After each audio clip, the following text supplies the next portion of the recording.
Ini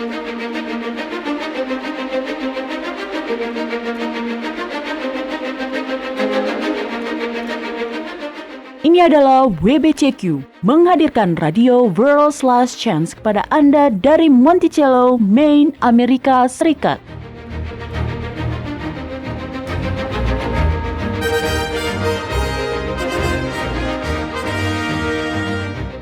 Kejahatan brutal, kerusuhan politik, ketidakstabilan keuangan, semuanya mengarah pada sebuah krisis yang akan datang, krisis yang belum pernah terjadi sebelumnya.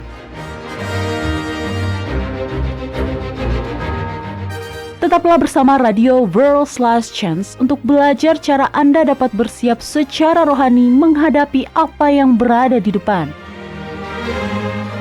Radio WLC mempersiapkan orang untuk menyambut Sang Juru Selamat yang segera kembali.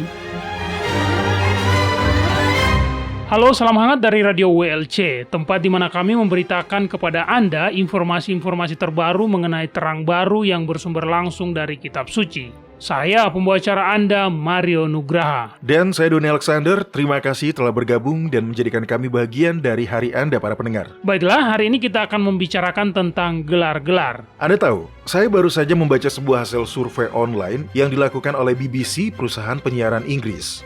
Mereka telah menyusun daftar sebutan-sebutan atau gelar-gelar pekerjaan paling konyol yang dikirimkan oleh para pembaca. Ya, seperti apa Doni? Nah, ternyata di sebuah daerah di Wales yang bernama Ceredigion tidak ada yang namanya penjaga pantai. Sebaliknya, mereka disebut asisten senang basah. Senang basah?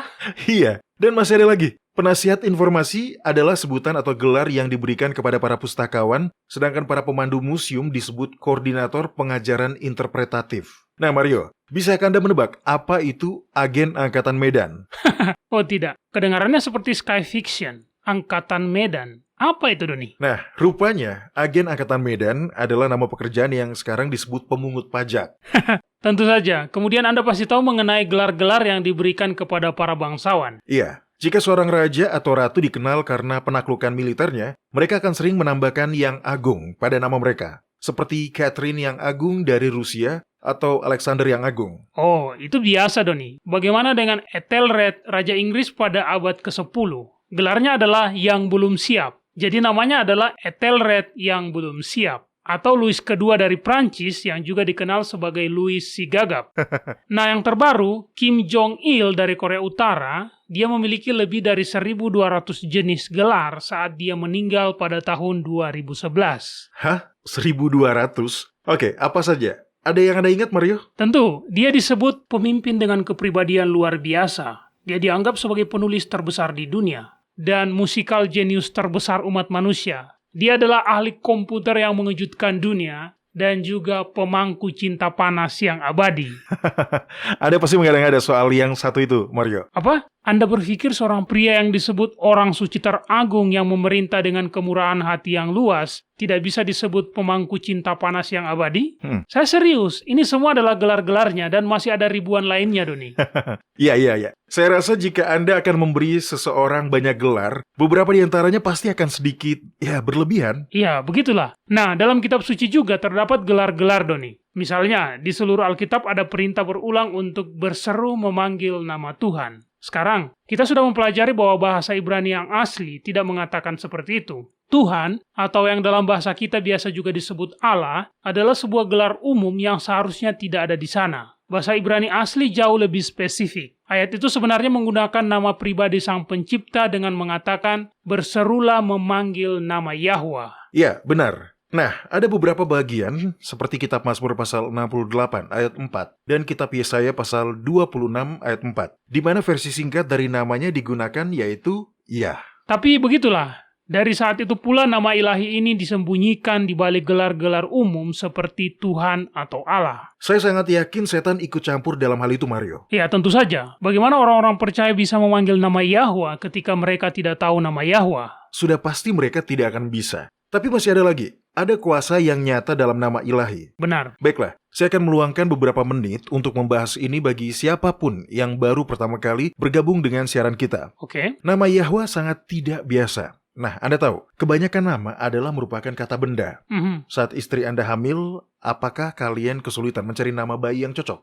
Baiklah, karena dialah yang membawa bayi ini ke sana kemari dalam kandungan dan menjalani proses persalinan hingga melahirkan, saya berkata kepadanya bahwa dia boleh memberikan nama pada bayi itu dengan syarat saya memiliki hak veto untuk mengubahnya jika diperlukan. Iya, tampak adil. Tapi ya, dia memiliki buku yang berisi daftar nama-nama bayi dan dia menghabiskan waktu berbulan-bulan membuat daftar nama dan kombinasi nama yang berbeda. Iya. Dia ingin menemukan nama yang tepat, nama yang memiliki makna yang indah dan sekaligus nyaman didengar saat disebut. Itu perpaduan sempurna yang dicarinya, Doni. Ya, tentu. Itulah yang Anda lakukan sebagai orang tua. Nah, sekali lagi, biasanya nama itu adalah sebuah kata benda.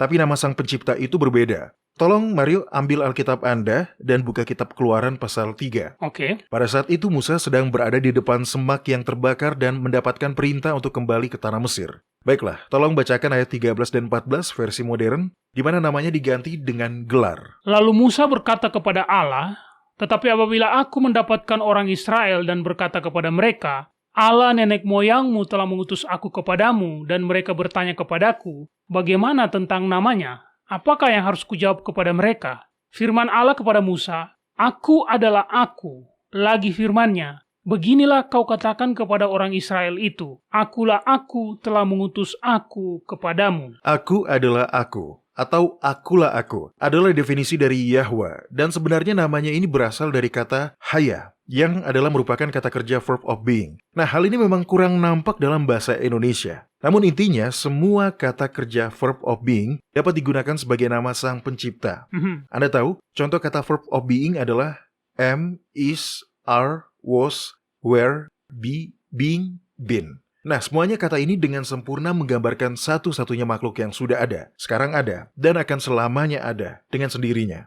Itu luar biasa. Saya pernah menyelidiki kata haya dan saya mendapati bahwa kata itu digunakan berulang kali di sepanjang kitab Kejadian pasal 1, Doni. Ya. Faktanya, jika Anda melihat kitab Kejadian pasal 1 dalam Alkitab interlinear yang menunjukkan terjemahan bahasa Indonesia tepat di bawah karakter atau huruf-huruf Ibrani yang asli, maka Anda akan melihat bahwa versi Ibraninya lebih singkat dibandingkan dengan versi bahasa Indonesia. Misalnya, dalam bahasa Indonesia dituliskan, "Jadilah terang," lalu terang itu jadi. Tapi dalam bahasa Ibrani hanya tertulis, "Terang, haya, haya, terang." Terang jadi terang. Ya. Jadi menurut saya yang sangat indah dan sangat berarti adalah fakta bahwa ketika Yahwa menciptakan dunia ini, dari ketiadaan menjadi ada, Dia melakukannya dengan menggunakan namanya sendiri. Iya, dan hal itu memiliki alasan.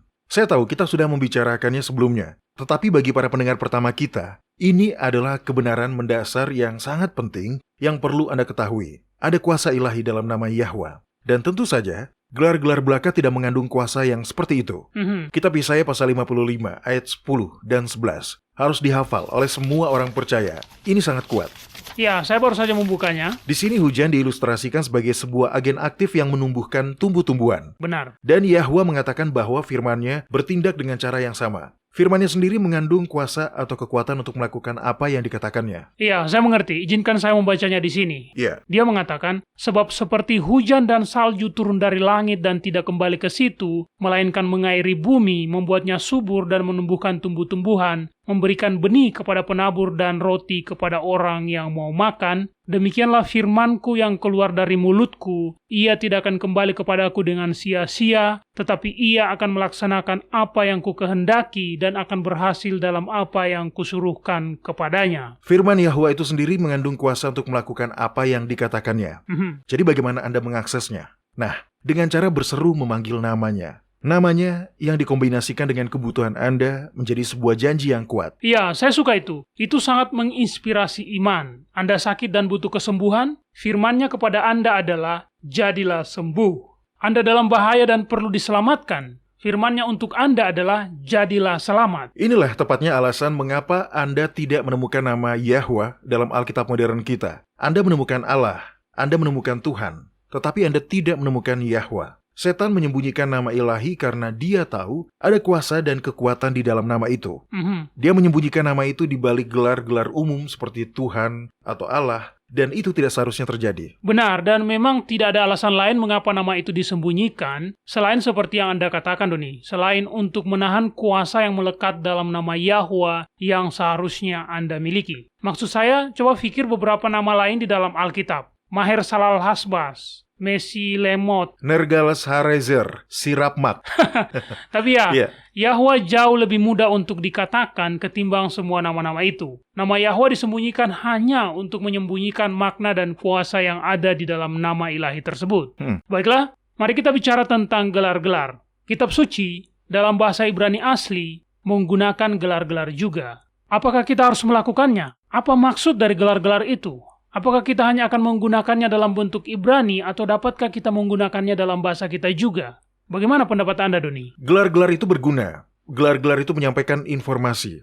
Misalnya di Amerika Serikat, setiap kali seseorang menyebut yang mulia, mereka tahu orang tersebut merujuk pada seorang hakim. Di Indonesia juga sama. Jadi Anda tentu sudah mengerti. Gelar-gelar itu menyampaikan informasi.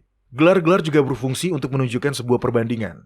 Beginilah kitab suci menggunakannya. Buka kitab Keluaran pasal 20 dan bacalah perintah pertama. Nah, tolong dibacakan Mario, sesuai dengan terjemahan modern kita.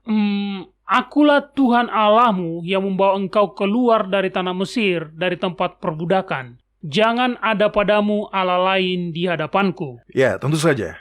Ayat itu di dalam versi aslinya tidak benar-benar mengatakan Tuhan. Tetapi gelar Allah ada di sana. Di dalam versi Ibrani dikatakan, Akulah Yahwa, Elohmu. Jangan ada padamu Eloah lain di hadapanku. Lihat, ayat itu tidak mengatakan bahwa tidak ada Eloah yang lain. Iya, karena ada ilah-ilah palsu. Tepatnya Eloah-Eloah yang palsu. Dan Eloah-Eloah yang palsu ini memang ada dalam pikiran dan sistem kepercayaan orang lain yang ada di luar sana. Apa yang dikatakan di dalam ayat tadi adalah bahwa Eloah Yahwa adalah yang pertama dan terutama di atas semua Eloah lainnya. Karena dia adalah satu-satunya Eloah yang memiliki kehidupan yang bersumber dari dirinya sendiri dan bersifat kekal. Benar. Paulus juga menggunakan gelar-gelar. Mario, tolong bacakan terjemahan modern dari kitab 1 Korintus pasal 8 ayat 4-6 untuk kita. Tidak ada berhala di dunia dan tidak ada Allah lain daripada Allah yang esa. Sebab sungguh pun ada apa yang disebut Allah, baik di sorga maupun di bumi, dan memang benar ada banyak Allah dan banyak Tuhan yang demikian. Namun bagi kita hanya ada satu Allah saja, yaitu Bapa yang daripadanya berasal segala sesuatu. Bagaimana Anda bisa menyampaikan konsep ini tanpa menggunakan gelar-gelar? Hanya ada satu Allah yang benar, dan itu adalah Yahwa. Tidak ada Yahwa yang banyak, hanya ada satu Yahwa. Dan dia adalah satu-satunya Allah yang benar dan hidup. Nah, seperti itulah yang selama ini saya lakukan. Dan yang sebagian besar dari kita yang ada di sini, di WLC lakukan adalah kita hanya menggunakan gelar-gelar dalam bahasa Ibrani, Doni. Tidak masalah, Mario. Tidak ada yang salah dengan itu. Tapi, Mario, tidak masalah jika Anda mau menggunakan gelar-gelar Ibrani. Ya, selama orang yang Anda ajak bicara juga mengetahuinya. oke. Lihatlah dari sudut pandang ini. Komunikasi diartikan sebagai... Baiklah, komunikasi adalah sebuah proses Ya. pertukaran informasi. Ya, benar. Itu adalah proses dua arah. Jika satu orang berbicara tetapi yang lain tidak memahami, komunikasi tidak terjadi. Nah, apa gunanya menggunakan gelar-gelar Alkitab jika tidak ada orang yang mengerti apa yang Anda katakan? Benar, itu benar. Ingat juga, Yahwa dengan sengaja mengacaukan bahasa-bahasa di Babel. Kata-kata pada dasarnya bukanlah dosa. Itu hanya suara. Yahwa adalah ahli bahasa di balik setiap bahasa. Sebelum peristiwa Menara Babel, semua orang berbicara dengan bahasa yang sama. Yahwa mengacaukan bahasa dengan sengaja. Jadi, kita memiliki gelar Allah. Orang-orang Maoris mengatakan Atua. Dalam bahasa Swahili, itu adalah Mungu. Tetapi sumber dari masing-masing kata ini jika ditelusuri ke belakang, akan membawa kita pada masa di mana Yahwa mengacaukan bahasa di Menara Babel. Apa yang saya coba jelaskan adalah, tidak ada orang yang secara inheren berdosa karena menggunakan gelar-gelar. Faktanya, gelar-gelar itu juga digunakan dalam kitab suci. Benar. Gelar-gelar juga bisa deskriptif. Gelar-gelar bisa menjadi tanda hormat. Ya, gelar-gelar dapat digunakan untuk menunjukkan perbandingan. Baik, hal utama yang harus kita ingat adalah kita jangan berseru memanggil nama Yahwa dengan menggunakan gelar-gelar yang dapat diterapkan juga pada ilah-ilah palsu. Kita ingin lebih spesifik saat berdoa. Itu benar sekali. Oke, kita akan istirahat sebentar dan saat kita kembali mari kita bahas tentang gelar-gelar apa yang digunakan di dalam Alkitab. Kami akan segera kembali.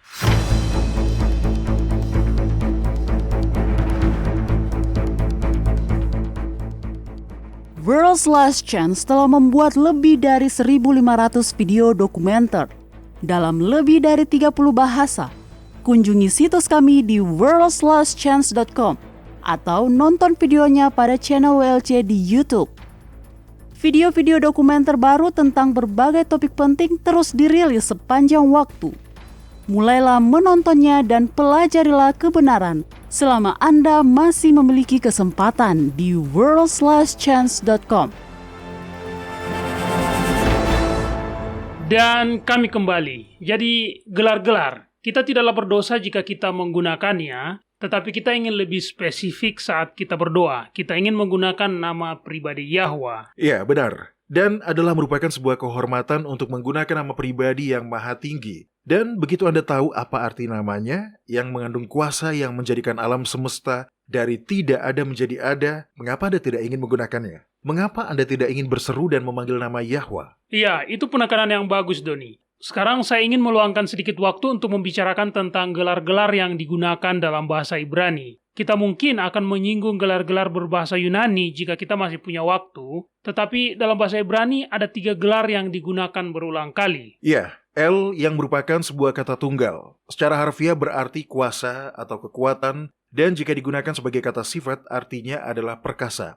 Gelar ini setara dengan kata Allah atau Tuhan dalam bahasa Indonesia. Ya, itu juga bisa berarti maha kuasa, seperti yang ada dalam kalimat yang maha kuasa, ya kan? Iya, benar. Namun hal yang perlu diingat adalah bahwa walaupun gelar ini digunakan untuk diterapkan pada Yahwa, gelar ini juga digunakan untuk merujuk pada dewa-dewa palsu. Nah, sekali lagi, ini hanyalah sebuah gelar. Gelar ini tidak berisi kuasa yang ada di dalam nama pribadi Yahwa. Tetapi gelar ini sering digunakan bersamaan dengan nama Yahwa.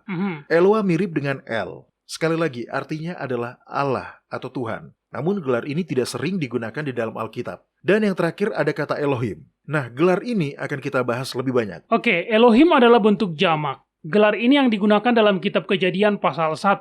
Pada mulanya Elohim menciptakan langit dan bumi, dan roh Elohim melayang-layang di atas permukaan air, dan Elohim berkata, jadilah terang. Ya, benar. Itu ada di sepanjang kitab Kejadian pasal 1.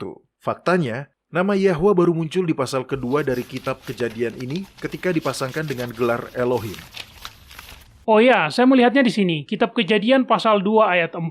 Demikianlah riwayat langit dan bumi pada waktu diciptakan, ketika Tuhan Allah atau Elohim Yahwa menjadikan bumi dan langit. Nah, sebelum kita melanjutkan, saya ingin Anda membaca definisi kata Elohim dari kamus Alkitab ini. Nah, ini dia.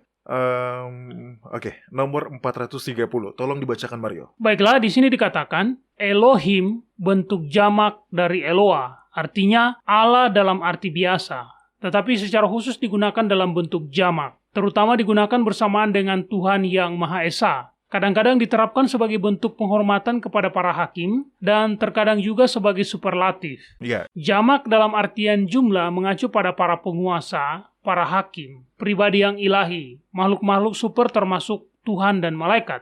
Oh, ini menarik. Saya perhatikan sampai ke bawah dan saya melihat kata ini juga digunakan setidaknya 2 kali untuk merujuk pada dewa-dewi. Saya harus mengatakan, Anda baru saja membuat saya menjadi bingung lebih dari sebelumnya, Doni. Kata ini mengacu pada Yahwa, tetapi ternyata kata ini tidak hanya mengacu pada Yahwa. Iya, benar. Karena kata ini hanyalah sebuah gelar, seperti Allah atau Tuhan. Baik, tapi ini adalah bentuk jamak. Anda tahu saya tidak meyakini doktrin Tritunggal, dan saya tahu Anda juga tidak. Dan baru-baru ini kita sudah belajar bahwa Sang Juru Selamat juga tidak ilahi. Dia memang anak tunggal Yahwa, tapi dia tidak ilahi. Jadi, bagaimana Anda menjelaskan hal ini, Doni? Nah, inilah alasan mengapa saya ingin membicarakan hal ini pada saat ini. Kebanyakan orang Kristen modern telah diindoktrinasi ke dalam bidah ketuhanan Tritunggal ini. Bapa yang kekal yang ada dengan sendirinya, dan ada sang anak yang sama-sama ilahi, dan juga ada dengan sendirinya. Kemudian ada Roh Kudus yang misterius, tanpa tubuh, namun juga ilahi, dan ada dengan sendirinya. Iya, begitulah. Kita semua sudah dibaptis dalam nama Bapa, Anak, dan Roh Kudus. Ya, walaupun kita tidak benar-benar diberitahu siapa namanya, tapi terserahlah. Dan ada himne-himne juga. Oke, saya teringat saat saya masih kecil, setiap kali kami pergi ke gereja, mereka selalu memulai kebaktian gereja dengan doksologi. Anda tahu bunyi baris terakhirnya, Mario? Ya, terpujilah Bapa, Putra, dan Roh Kudus. Nah, itu dia. Tapi ini bertentangan dengan kitab suci, Mario. Buka kitab Ulangan dan bacalah pasal 6 ayat 4 untuk kita. Oke. Atau katakan saja, jika Anda sudah menghafalnya. Iya, saya hafal ayat itu. Ayat itu berkata, "Dengarlah hai orang Israel, Yahwa Eloa kita, Yahwa itu Esa." Nah, terjemahan bahasa sehari-harinya bahkan lebih baik, Doni. Di situ dikatakan, "Dengarlah hai Israel, Yahwa adalah Eloa kita, Yahwa sendiri, atau satu-satunya." Itu lebih jelas. Ya, benar. Hanya ada satu Tuhan yang benar, dan itu adalah Yahwa. Dari 66 kitab yang membentuk Alkitab, Anda akan berpikir bahwa jika Tritunggal itu memang ada, maka Anda akan menemukannya dijelaskan di suatu tempat di sana. Tetapi ternyata tidak. Tunggu sebentar. Untuk para pendengar kami yang belum sempat mempelajari hal ini, saya ingin menambahkan sebuah penjelasan singkat. Doni benar. Doktrin ketuhanan Tritunggal adalah doktrin sesat yang baru muncul kemudian dan itu berasal dari agama berhala. Nah, beberapa dari Anda mungkin berpikir, bagaimana Anda bisa mengatakan Tritunggal tidak ada di dalam Alkitab? Kitab 1 Yohanes pasal 5 ayat 7 mengatakan, sebab ada 3 yang memberi kesaksian di dalam sorga, Bapa, Firman, dan Roh Kudus, dan ketiganya adalah satu. Para pendengar, Tritunggal memang ada di dalam Alkitab, di dalam Alkitab modern kita. Tetapi Anda perlu memahami bahwa ayat itu barulah ditambahkan 1000 tahun kemudian. Itu tidak ada di dalam manuskrip awal Alkitab. Itu barulah ditambahkan kemudian hari setelah gereja sudah murtad dalam hal ini. Jadi, Doni benar, Tritunggal tidak ada di dalam kitab suci. Tapi, kembali ke awal, saya punya pertanyaan yang saya harap Anda bisa jelaskan kepada kami, Doni. Saya mengerti bahwa Trinitas atau Tritunggal adalah konsep dari para penyembah berhala. Itu tidak ada di dalam Alkitab. Saya telah mempelajarinya dan saya meyakini itu. Saya juga mempelajari bukti bahwa Sang Mesias, sekalipun dia adalah anak Yahwa, dia sepenuhnya adalah manusia. Saya juga sudah memahami hal itu. Jadi, mengapa bahasa Ibrani merujuk pada Yahwa dengan menggunakan sebuah istilah jamak? Saya bisa melihat penulis Alkitab menggunakan kata El atau Eloa, tapi mengapa kata Elohim juga digunakan? Itu belum masuk akal saya, Doni. Yahwa adalah Tuhan yang satu itu. Jadi mengapa dia dirujuk dengan menggunakan sebuah kata yang berbentuk jamak? Hal ini sedikit menjadi batu sandungan bagi saya. Saya akan memberitahu Anda, Mario, dan jawabannya sangat sederhana, sehingga ini akan mengejutkan Anda. Ini adalah sebuah perangkat sastra Ibrani. Sebuah perangkat sastra? Hanya itu? Iya, hanya itu. Sebuah perangkat sastra Ibrani? Iya, mereka akan melakukan ini ketika mereka ingin memperbesar atau menekankan pentingnya seseorang. Itu saja. Tidak ada signifikansi teologis yang besar untuk itu. Ingat, istilah itu juga bisa digunakan untuk diterapkan pada hakim. Jadi, Anda bisa menyebut hakim lokal Anda sebagai El. Tetapi hakim kepala di Yerusalem, saya tidak tahu apakah mereka memiliki jabatan seperti itu. Tetapi demi penjelasan ini, katakanlah demikian. Hakim kepala yang mengatasi semua hakim lainnya bisa dengan tepat disebut dengan menggunakan bentuk jamak Elohim. Karena dia lebih penting dari siapapun. Dia lebih tinggi dari semua hakim yang lain. Nah, itu masuk akal. Yahwa sebagai Tuhan segala Tuhan, kepala atas semua Allah yang lainnya akan disebut dalam bentuk superlatif Elohim. Ya, benar. Baiklah, mari kita beralih ke kitab Perjanjian Baru sekarang. Ada sejumlah bagian dalam kitab Perjanjian Baru di mana kata Tuhan muncul. Biasanya, walaupun tidak selalu, bergandengan dengan nama Sang Juru Selamat. Apa arti kata Tuhan dalam bahasa Yunani? Saya menduga itu bukan Yahwa. Bukan, itu berasal dari kata Yunani kurios. Di dalam kamus Alkitab, penjelasan untuk kata ini cukup panjang. Jadi kita tidak akan membaca semuanya. Oke. Tetapi saya telah menyalin halaman tersebut dan saya ingin Anda membaca bagian yang ditanda ini. Kutipan ini sangat cocok untuk diskusi kita. Ini dari kamus Alkitab Strong? Ya. Oke. Silakan bacakan bagian yang sudah ditandai, Mario. Itu berarti otoritas tertinggi, Tuan, Guru, Tuhan. Para kurios memangku otoritas moral khusus yang mempertimbangkan kebaikan dari mereka yang menjalankannya. Kurios yang berarti memiliki kekuasaan atau otoritas yang diterjemahkan dalam Perjanjian Baru dengan berbagai cara seperti Tuhan, Guru, Pemilik, Tuan adalah sebuah gelar yang memiliki arti luas. Ini digunakan sebagai gelar penghormatan yang ditujukan kepada seorang ayah, seorang suami, seorang tuan, seorang penguasa, seorang malaikat, dan juga merupakan gelar kesopanan yang ditujukan kepada orang asing. Jadi, seperti kata El di Perjanjian Lama, kurios ini hanyalah sebuah gelar. Lalu bagaimana dengan Tuhan? Sekali lagi, itu hanyalah sebuah gelar. Itu berasal dari kata theos dalam bahasa Yunani. itu berarti pribadi ilahi atau dewa, terutama ditujukan pada dewa tertinggi. Orang Yunani menggunakannya sebagai istilah dalam agama politeistik mereka. Oke. Nah, sekali lagi, itu hanya sebuah gelar. Itu sama dengan kata Tuhan dalam bahasa Indonesia. Nah, Yesus atau Jesus dalam bahasa Inggris adalah hasil transliterasi bahasa Yunani. Bahasa Yunani tidak memiliki bunyi Y, jadi mereka tidak bisa mengucapkan atau mengeja nama aslinya, yaitu Yahushua. Ya, saya suka dengan nama Sang Juru Selamat. Yahwa lah yang memberikan nama itu, bukan Maria dan Yusuf. Benar. Anda ingat ketika Maria sedang mengandung, seorang malaikat menampakkan diri kepada Yusuf dan meyakinkan bahwa bayi itu akan menjadi Mesias. Yusuf diberitahu, engkau akan menamakan dia Yahushua, karena dialah yang akan menyelamatkan umatnya dari dosa mereka. Dan itu secara harfiah adalah arti dari namanya. Penyelamat? Sebenarnya artinya adalah Yahwa menyelamatkan, atau lebih tepatnya keselamatan Yahwa. Namanya sendiri adalah pernyataan bahwa dialah sarana yang digunakan Yahwa untuk menyelamatkan setiap orang yang menerima anugerah keselamatannya. Namanya bukanlah Yahwa plus usahaku menyelamatkan, atau Yahwa dan aku menyelamatkan aku. Namanya adalah keselamatan Yahwa, karena Yahwa menyelamatkan. Iya, saya suka bagaimana nama Yahwa sebagai kata verb of being menjelaskan siapa dia, sumber dari segala kehidupan yang ada dengan sendirinya. Nama Yahushua menjelaskan siapa dan apa dia juga. Secara harfiah, dia adalah keselamatan Yahwa. Sangat indah. Dan tujuan dari diberikannya nama-nama ilahi ini adalah untuk menginspirasi iman di dalam hati kita. Seperti yang dikatakan Paulus dalam kitab Roma pasal 6 ayat 23. Sebab upah dosa ialah maut, tetapi karunia Yahwa ialah hidup yang kekal dalam Yahushua, Tuhan kita. Itu bukanlah sesuatu yang harus kita usahakan. Itu adalah sebuah hadiah, sebuah anugerah, dan itu sudah menjadi milik Anda. Yang harus Anda lakukan adalah menerimanya. Iya, karena begitu besar kasih Yahwa akan dunia ini, sehingga ia telah mengaruniakan anaknya yang tunggal, supaya setiap orang yang percaya kepadanya tidak binasa, melainkan beroleh hidup yang kekal. Amin. Itulah Tuhan yang kita layani, satu-satunya yang benar, satu-satunya Allah yang hidup. Satu-satunya Tuhan yang merupakan perpaduan sempurna antara keadilan dan belas kasihan. Baiklah, jangan kemana-mana para pendengar, kami segera kembali, dan saat kami kembali nanti, kami akan menjawab pertanyaan-pertanyaan yang Anda kirimkan ke kotak surat harian kita. Tetaplah di sini.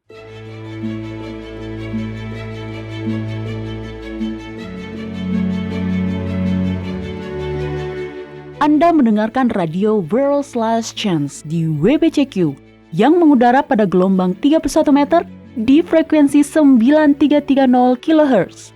Radio World's Last Chance mempersiapkan orang untuk menyambut Sang Juru Selamat yang segera kembali.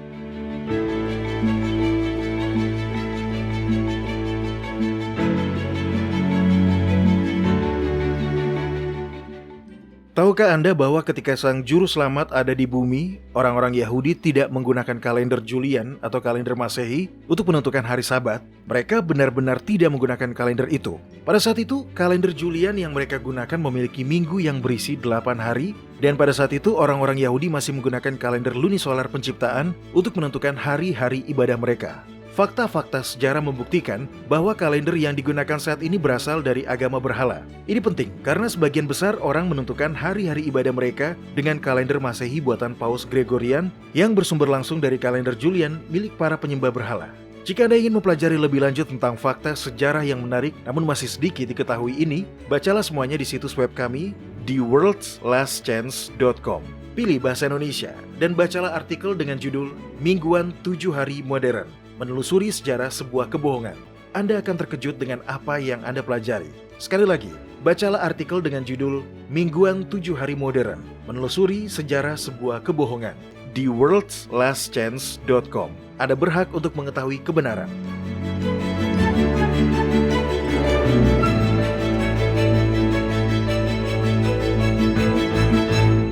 Jika Anda sudah berkomitmen untuk beribadah kepada Yahwa pada hari Sabat kudusnya yang ditentukan dengan kalender lunisolarnya yang ditetapkan pada masa penciptaan, World's Last Chance memiliki aplikasi yang dapat Anda gunakan baik di komputer maupun di smartphone Anda. Aplikasi kalender lunisolar WLC telah dirancang untuk memenuhi kebutuhan para pemelihara Sabat lunar di seluruh dunia. Kunjungilah website kami di worldslastchance.com. dan mulailah menggunakannya hari ini. Anda dapat mengaksesnya secara online dan mengunduhnya ke perangkat Anda atau bahkan memasangnya di website Anda sendiri. Aplikasi kalender lunisolar WLC adalah sebuah bahan yang sangat baik bagi semua orang yang berkomitmen untuk menghormati hari-hari raya Yahwa.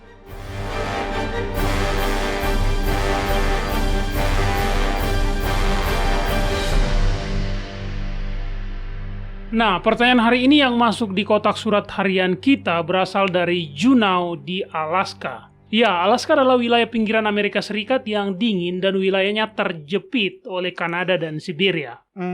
Alaska sebenarnya tidak terjepit. Ini adalah sebuah negara bagian yang sangat besar. Garis pantai Alaska sebenarnya lebih panjang dari gabungan semua negara bagian lainnya. Betulkah? Dan Juneau, Anda mengatakan pertanyaan itu datang dari seseorang di Juneau. Ya. Luas daratan kota itu adalah sekitar 7.000 km persegi. Wah, itu pasti salah. Ya, saya tahu kedengarannya gila. Tapi saya sudah membacanya dari berbagai sumber. Luas daratan Juneau sebenarnya lebih besar dari beberapa negara bagian Amerika Serikat. Wow, baiklah kalau begitu. Anda telah mengejutkan saya hari ini, Doni.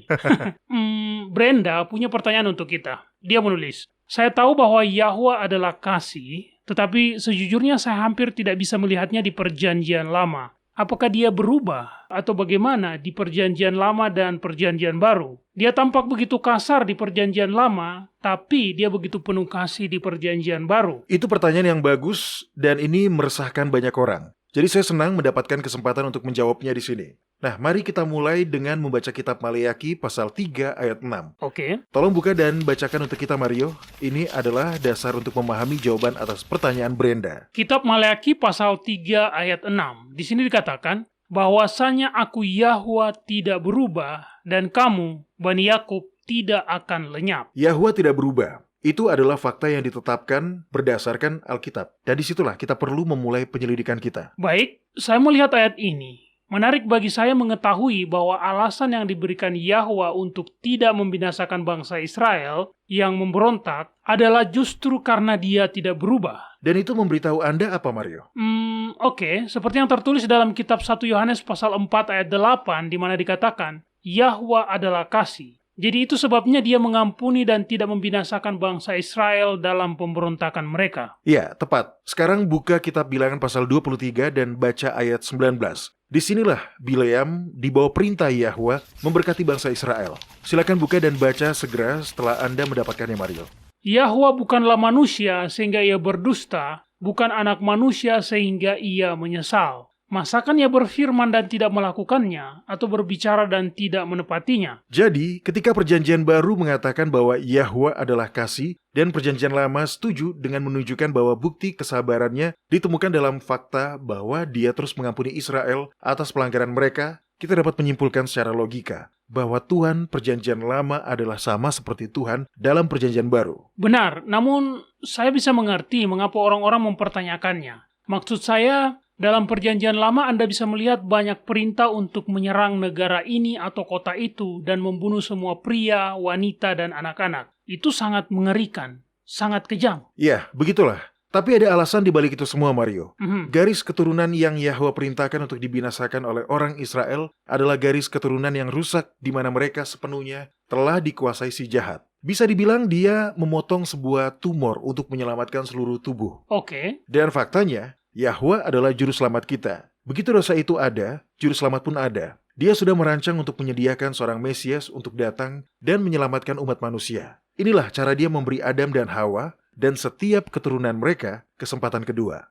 Tuhan perjanjian lama adalah Tuhan yang sama persis dengan Tuhan perjanjian baru. Baca kitab Yeremia pasal 31 ayat 3. Di sini, Yeremia memperkatakan firman Yahwa. Ya, di sini dikatakan, dari jauh Yahwa menampakkan diri kepadaku dan berkata, Aku mengasihi engkau dengan kasih yang kekal, sebab itu aku melanjutkan kasih setiaku kepadamu. Itu adalah kasih yang murni. Itulah Tuhan perjanjian lama. Nah, sekarang buka kitab Wahyu pasal 18 dan bacalah ayat 4-8. Sudah dapat, Mario? Iya, di sini dikatakan, lalu aku mendengar suara lain dari sorga berkata, Pergilah kamu, hai umatku, pergilah daripadanya, supaya kamu jangan mengambil bagian dalam dosa-dosanya, dan supaya kamu jangan turut ditimpa malapetaka-malapetakanya. sebab dosa-dosanya telah bertimbun-timbun sampai ke langit, dan Yahwa telah mengingat segala kejahatannya. Balaskanlah kepadanya sama seperti dia juga membalaskan, dan berikanlah kepadanya 2 kali lipat menurut pekerjaannya. Campurkanlah baginya 2 kali lipat di dalam cawan pencampurannya. Berikanlah kepadanya siksaan dan perkabungan, sebanyak kemuliaan dan kemewahan yang telah ia nikmati. Sebab ia berkata di dalam hatinya, aku bertahta seperti ratu, aku bukan janda, dan aku tidak akan pernah berkabung. Sebab itu segala malapetakannya akan datang dalam satu hari, yaitu sampar dan perkabungan dan kelaparan, dan ia akan dibakar dengan api, karena Eloah Yahwa yang menghakimi, dia adalah kuat. Itulah Tuhan Perjanjian Baru, sama seperti Tuhan Perjanjian Lama. Oke, jadi bagaimana Anda mendamaikan dua aspek yang berbeda dengan karakter ilahinya? Kita semua bisa melihat kasih-Nya di Perjanjian Baru dan keadilannya di Perjanjian Lama. Sekarang Anda telah menunjukkan kasih-Nya di Perjanjian Lama dan keadilannya di Perjanjian Baru. Tetapi keduanya masih berlawanan. Bagaimana Anda dapat mendamaikan dua hal yang ekstrim seperti ini, Doni? Yahwa juga menjelaskan itu. Nah, mari kita lihat di kitab Keluaran pasal 34. Di sini, Musa telah meminta untuk melihat wajah Yahwa, dan Yahwa mengatakan kepadanya bahwa itu tidak mungkin. Tetapi dia akan membiarkan Musa melihat punggungnya setelah Yahwa melintas, dan dia memberitahu Musa bahwa dia akan menyatakan namanya saat melintas. Ini adalah ayat-ayat yang sangat mencerahkan. Kitab Keluaran pasal 34 ayat... Oke, coba saya lihat. Ayat 5-7. Turunlah Yahwa dalam awan, lalu berdiri di sana dekat Musa serta menyerukan nama Yahwa. Berjalanlah Yahwa lewat dari depannya dan berseru, Yahwa, Yahwa, El penyayang dan pengasih, panjang sabar, berlimpah kasih-Nya dan setia-Nya, yang meneguhkan kasih setia-Nya kepada beribu-ribu orang, yang mengampuni kesalahan, pelanggaran, dan dosa, tetapi tidaklah sekali-kali membebaskan orang yang bersalah dari hukuman, yang membalaskan kesalahan bapa kepada anak-anaknya dan cucunya, kepada keturunan yang ketiga dan keempat. Yahwa dalam Perjanjian Lama adalah Sang Pencipta penuh kasih yang sama yang ada di dalam Perjanjian Baru. Dia penyayang dan murah hati, berlimpah kasih-Nya dan setia-Nya. Dia mengampuni semua yang datang kepadanya. Tetapi dia meminta pertanggungjawaban dari mereka yang memilih untuk menolak tawaran keselamatannya. Dan tawaran yang sama itu tersedia bagi kita pada hari ini. Sama seperti Adam dan Hawa, serta Abraham dan Sarah. Dan semua orang-orang benar yang hidup sebelum kelahiran Mesias menantikan kedatangan Sang Juru Selamat dan mengklaim jasa darahnya dengan iman. Kita dapat melihat ke belakang dan mengklaim jasa yang sama itu dengan iman. Amin. Yahusua adalah tebusan yang sempurna para pendengar. Dan Yahwa sudah menyatakan ini dengan sangat sederhana, secara langsung. Saya menyukai tanggapan yang diberikan Paulus dan Silas kepada sipir penjara Filipi ketika dia bertanya apa yang perlu dia lakukan untuk diselamatkan. Mereka berkata, percayalah pada Tuhan Yahusua, dan engkau akan diselamatkan, engkau dan seisi rumahmu. Keselamatan adalah hadiah gratis dan itu akan menjadi milik Anda dan milik saya jika kita mau menerimanya dengan iman. Ini bukan keselamatan karena perbuatan. Ini bukan keselamatan melalui pantangan atau keselamatan dengan tekad. Ini adalah keselamatan karena iman. Iya, kitab 1 Yohanes pasal 3. Lihatlah betapa besarnya kasih yang dikaruniakan Bapa kepada kita,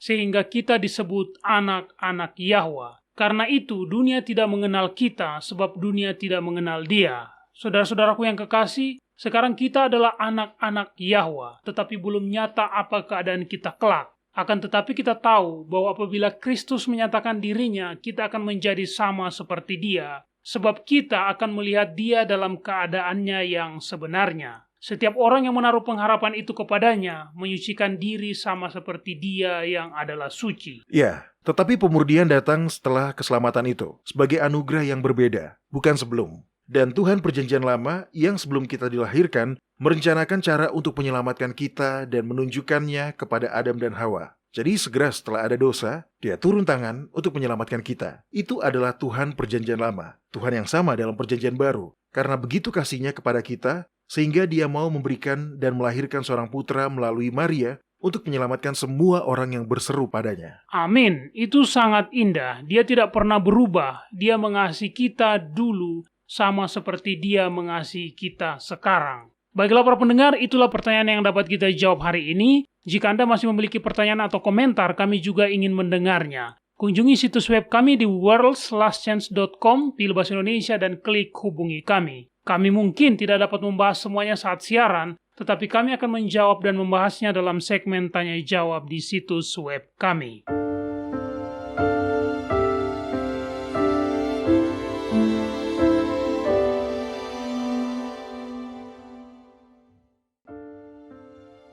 Anda menyukai apa yang Anda dengar? Kunjungi situs kami di worldslastchance.com untuk mendengarkan episode-episode lain dari program radio kami. Radio World's Last Chance mempersiapkan orang untuk menyambut Sang Juru Selamat yang segera kembali.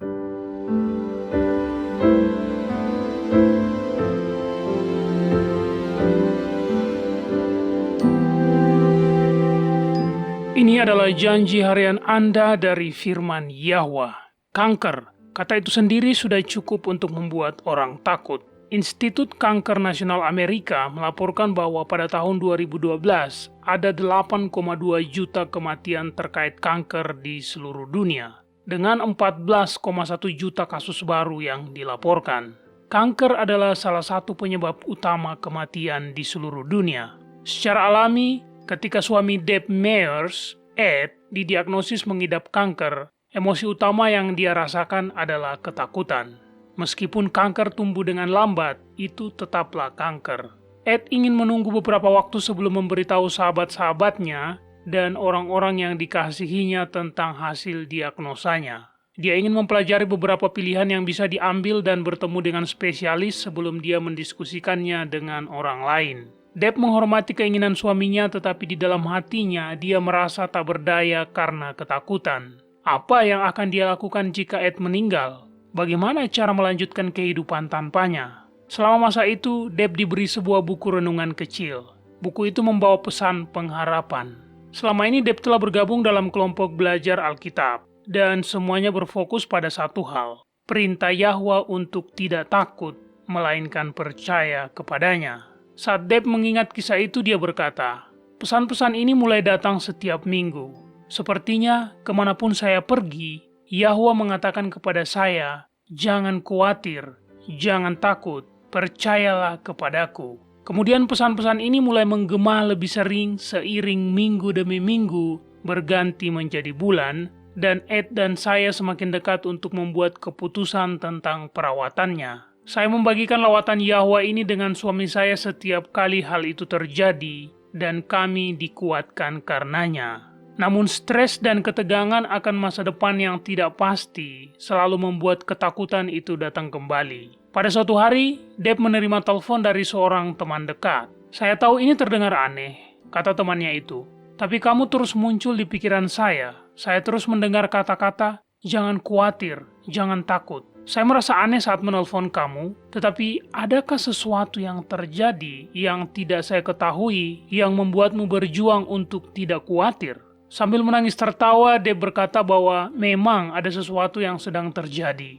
Namun saat ini dia belum bisa membicarakannya. Dia akan sangat menghargai sahabatnya tersebut jika dia mau turut mendukungnya dalam doa bersama. Deb menyadari bahwa Bapa Surgawi dalam kasih-Nya telah mengirimkan pesan demi pesan, berulang kali untuk menguatkannya agar percaya kepadanya dan tidak khawatir.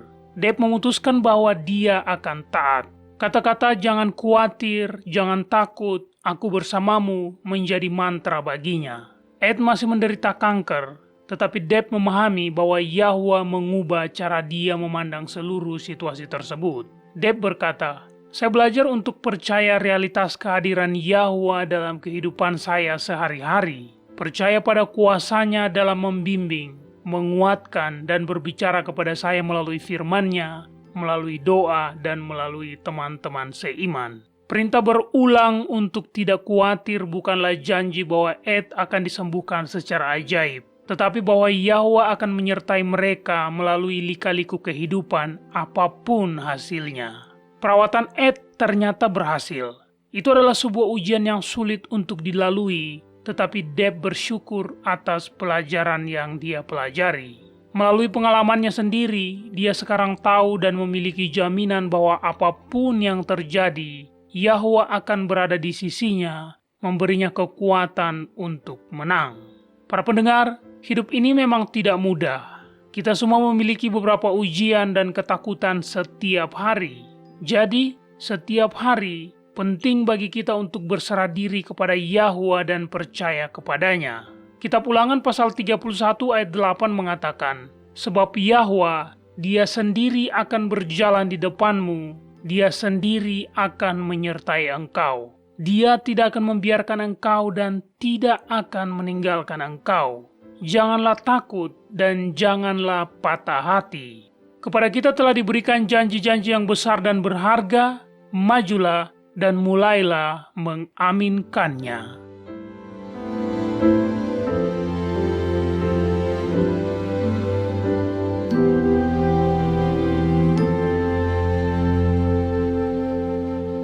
World's Last Chance berdedikasi untuk mempersiapkan orang menyambut Sang Juru Selamat yang segera kembali. Acara siaran radio harian kami tersedia dalam 7 bahasa berbeda dari seluruh dunia dan masih banyak bahasa-bahasa lain lagi yang akan mengudara. Video-video dan artikel-artikel kami telah diterjemahkan ke dalam lebih dari 30 bahasa berbeda. Dan kami tidak hanya fokus pada salah satu poin pengajaran. Kami bersedia untuk bekerja sama dengan surga untuk membawa semua kebenaran ke dunia. Artikel-artikel dan video-video kami mencakup berbagai topik-topik penting pada pertumbuhan dan pembangunan dari perjalanan kekristenan.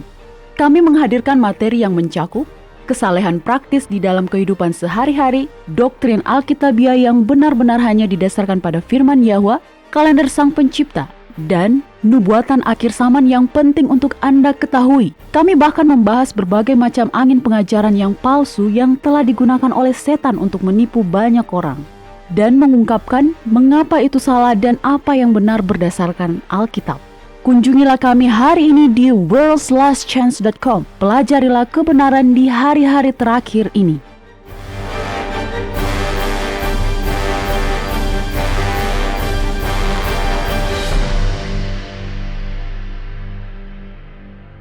Anda tahu, Doni? Ya, Harus saya akui, ketika saya pertama kali mulai belajar tentang nama ilahi, sekitar 10 tahun yang lalu, saya terkejut melihat bagaimana iblis telah menyembunyikan begitu banyak kebenaran di balik gelar-gelar umum. Saya pun bereaksi spontan seperti ini. Jika setan mencoba menyembunyikan kebenaran di balik gelar-gelar tersebut, maka saya akan memastikan bahwa saya tidak akan pernah menggunakan gelar-gelar seperti itu lagi untuk merujuk pada Sang Pencipta. ya, saya pikir banyak dari kita yang memiliki reaksi yang sama. Kita terkejut melihat bagaimana setan telah menyembunyikan kebenaran di bawah hidung kita dan kita memberikan kompensasi yang berlebihan. Saya sendiri seperti itu, bahkan selagi berada di sini di Radio WLC. Ya, saya juga. Sebenarnya saya mengenal seseorang. Dia berasal dari Kanada. Anda tahu di dalam bahasa Inggris kita menggunakan nama-nama berhala sebagai nama-nama hari-hari setiap minggunya. Jadi hari Sabtu secara harfiah berarti hari Saturnus. Nah, orang ini adalah pemelihara Sabat lunar. Dia beribadah pada hari Sabat yang Alkitabiah. Namun, setiap kali dia mencoba untuk berbagi tentang Sabat yang sejati, dia mengalami kesulitan.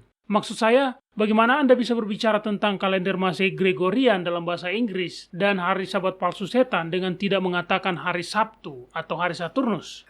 Agak sulit menurut saya ya. Jadi apa yang dia lakukan, Mario? Ya, dia akan tetap mengatakannya, tapi kemudian dia berhenti dan berkata, "Ampuni saya, Bapak," sebelum melanjutkan. Itu sedikit aneh, tapi sebenarnya cukup banyak orang yang melakukan ini. Mereka menolak untuk menggunakan kata-kata yang berasal dari berhala. Masalahnya, menurut saya, semua kata-kata kita berasal dari berhala. Semua nenek moyang kita pada satu titik adalah penyembah berhala.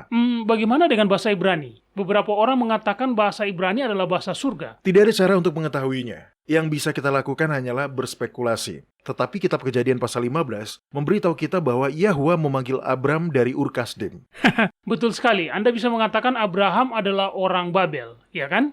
Ur Kasdim itu kan berada di Babel. Ya, benar. Tempat itu sekitar 240 km di tenggara kota Babel. Nah, maksud saya adalah ketika kita begitu fokus pada aspek kecil dari kata-kata apa yang harus digunakan dan kata-kata mana yang harus dihilangkan dari kosakata kita, maka kita tidak akan berbeda dengan orang-orang Farisi yang berdebat tentang saudara mana yang akan menjadi suami dari janda itu pada saat kebangkitan. Setan mengaburkan kebenaran serta menyembunyikannya. Tapi pekerjaan Yahwa dan pekerjaan kita sebagai rekan kerjanya adalah menyorotkan terang kebenaran ke dalam kegelapan kesalahan. Nah, sekarang, jika tiba-tiba kita memutuskan bahwa kita tidak akan atau tidak mau menggunakan beberapa kata kita secara efektif membatasi kemampuan kita untuk berkomunikasi. Itulah yang diinginkan setan. Yahwa tidak pernah meminta kita untuk mengambil posisi ekstrim seperti itu. Dan saya sedang berbicara tentang diri saya sendiri di sini.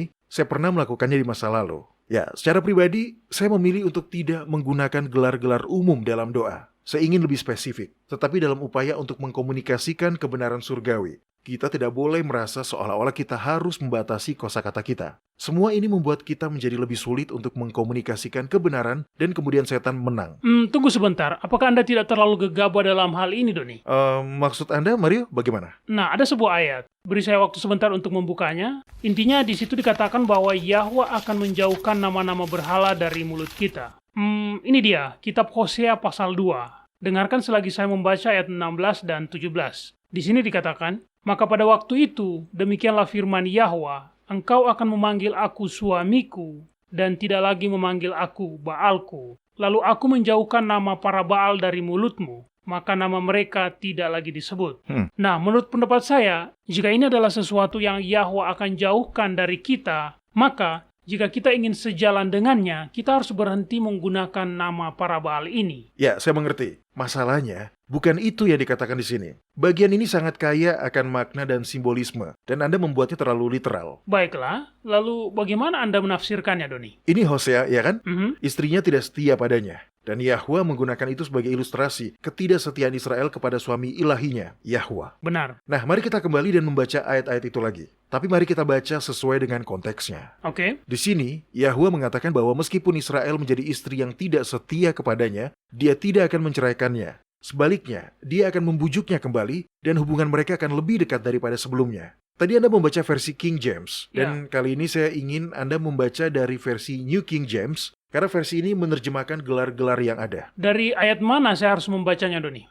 Mari kita baca ayat 14 dan 16 sampai 20. Baiklah, di sini dikatakan, sebab itu, sesungguhnya aku ini akan membujuk dia dan membawa dia ke padang gurun dan berbicara menenangkan hatinya. Maka pada waktu itu, demikianlah firman Yahwa, engkau akan memanggil aku suamiku dan tidak lagi memanggil aku tuanku. Lalu aku menjauhkan nama para Baal dari mulutmu, maka nama mereka tidak lagi disebut.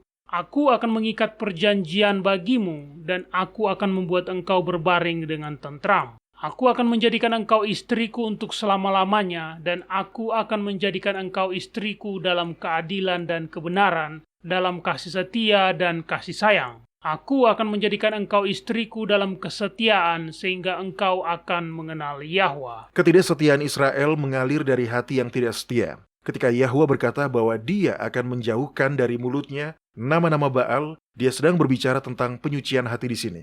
Oke, buka kitab Lukas pasal 6 dan bacalah ayat 45. Baik, orang yang baik mengeluarkan barang yang baik dari perbendaharaan hatinya yang baik, dan orang yang jahat mengeluarkan barang yang jahat dari perbendaharaan hatinya yang jahat. Karena yang diucapkan mulutnya meluap dari hatinya. Dosa memisahkan kita dari Yahwa. Untuk benar-benar menghilangkan nama-nama Baal dari mulut kita, maka itu harus disingkirkan dari hati kita. Dan inilah masalahnya, kita tidak bisa melakukannya. Jadi ini harus dianugerahkan. Ya, memang. Kita tidak bisa melakukannya. Kitab Filipi pasal 2 ayat 13. Karena Yahwa lah yang mengerjakan di dalam kamu, baik kemauan maupun pekerjaan menurut kerelaannya. Keselamatan yang penuh dan lengkap tersedia bagi kita semua. Kita hanya harus memilih apakah kita mau menerimanya atau tidak. Sebagai penutup, tolong buka dan bacakan kitab Yehezkiel pasal 36 ayat 25-27, Mario. Baik, di sini dikatakan, aku akan mencurahkan kepadamu air jernih yang akan mentahirkan kamu dari segala kenajisanmu dan dari semua berhala-berhalamu. Aku akan mentahirkan kamu. Kamu akan kuberikan hati yang baru dan roh yang baru di dalam batinmu, dan aku akan menjauhkan dari tubuhmu hati yang keras dan kuberikan kepadamu hati yang taat. Rohku akan kuberikan diam di dalam batinmu, dan aku akan membuat kamu hidup menurut segala ketetapanku, dan tetap berpegang pada peraturan-peraturanku dan melakukannya. Keselamatan adalah sebuah anugerah, dan bukan anugerah namanya jika Anda harus mengusahakannya. Itu namanya adalah upah. Keselamatan di sisi lain hanya menunggu Anda untuk menerimanya dengan iman. Ya, Yahwa tahu kelemahan kita. Dia tahu kita hanyalah debu. Dialah yang membuat keselamatan itu tersedia, supaya setiap orang yang mau dapat diselamatkan. Baiklah para pendengar, kami berharap Anda dapat bergabung bersama kami lagi besok. Sampai jumpa, dan ingat, Yahwa mengasihi Anda, Dan Dia aman untuk dipercaya.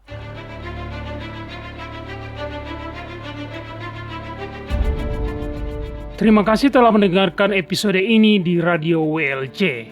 Kita hidup di masa-masa yang sangat serius. Dunia sedang berada di ambang bencana.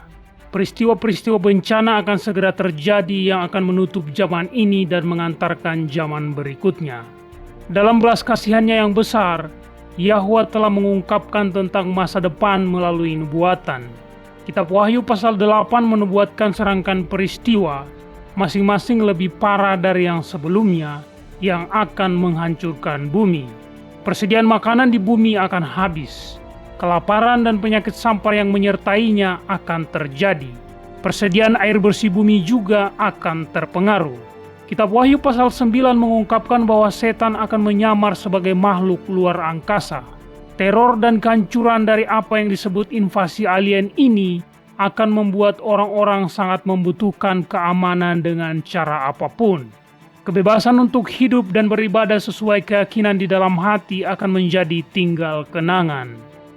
Banyak nyawa akan hilang selama rangkaian peristiwa ini, dan ketika tanda binatang itu dipaksakan, akan ada yang menjadi martir. Setiap peristiwa akan mendatangkan krisis baru berikutnya, sebagai sebuah panggilan belas kasihan yang terakhir untuk bertobat, karena Yahwa menghendaki supaya jangan ada yang binasa, melainkan supaya semua orang berbalik dan bertobat. Segera setelah kejadian yang dijelaskan dalam kitab Wahyu pasal 8 dan 9 telah terjadi, 7 tula terakhir akan dicurahkan. Malapetaka-malapetaka ini belum pernah terjadi sebelumnya dalam sejarah manusia. Dalam artian yang sangat nyata, peristiwa ini akan mengosongkan bumi. Kitab Yesaya pasal 24 memberi peringatan dengan berkata, "Sesungguhnya Yahwa akan menanduskan bumi dan akan menghancurkannya, akan membalikkan permukaannya dan akan menyerahkan penduduknya. Bumi terhuyung-huyung parah seperti orang mabuk dan goyang seperti gubuk yang ditiup angin. Dosa pemberontakannya menimpa dia dengan sangat. Ia rebah dan tidak akan bangkit-bangkit lagi. Namun, bagi orang-orang yang percaya, ada harapan." Saat mengisahkan tentang akhir zaman, Yahusua berkata dalam kitab Lukas pasal 21 ayat 28, "Apabila semuanya itu mulai terjadi, bangkitlah dan angkatlah mukamu, sebab penyelamatanmu sudah dekat." Ya, akhir zaman akan traumatis. Memang akan seperti itu. Yahwa ingin menyelamatkan sebanyak mungkin orang, sehingga Dia mengizinkan peristiwa puncak yang terakhir ini untuk membangunkan jiwa-jiwa. Berita Injil Kerajaan Yahwa menyatakan bahwa melampaui peristiwa-peristiwa traumatis yang akan datang, kebahagiaan abadi sedang menanti semua orang yang menerima anugerah keselamatan dari Yahwa. Ketika Yahusua kembali, semua orang yang telah mati dalam iman pada jasa Sang Juru Selamat akan dihidupkan kembali pada kebangkitan pertama. Yahusua kemudian akan mengokohkan kerajaan Yahwa di bumi. Dia dan orang-orang yang telah ditebus akan memerintah bersama di bumi selama 1000 tahun pertama dari kekekalan itu. Yohanes melihat langit yang baru dan bumi yang baru, karena langit yang pertama dan bumi yang pertama itu telah berlalu. Jika Anda ingin bergabung dengan orang-orang yang telah ditebus dari segala zaman dan menjalani kehidupan yang sesuai dengan kehendak Yahwa, buatlah keputusan. Terimalah keselamatan hari ini. Anda tidak harus membuat diri Anda siap terlebih dahulu. Bahkan sebenarnya Anda tidak bisa. Saya juga tidak. Tidak ada yang bisa. Datanglah kepadanya apa adanya Anda. Jangan menunggu sampai Anda berhenti berbuat dosa. Anda tidak akan menjadi lebih baik dengan usaha Anda sendiri. Terimalah undangan Yahwa untuk menjadi anggota kerajaannya di bumi baru yang kekal. Ketika Anda menerima undangan berharga ini, Yahwa akan memberi Anda hati yang baru. Dalam kitab Yehezkiel pasal 36 ayat 26, Dia menyatakan, "Kamu akan kuberikan hati yang baru dan roh yang baru di dalam batinmu, dan aku akan menjauhkan dari tubuhmu hati yang keras, dan kuberikan kepadamu hati yang taat." Menerima hadiah yang tak ternilai ini adalah satu-satunya cara untuk bergabung dengan kerajaannya. Datanglah pada Yahwa apa adanya Anda.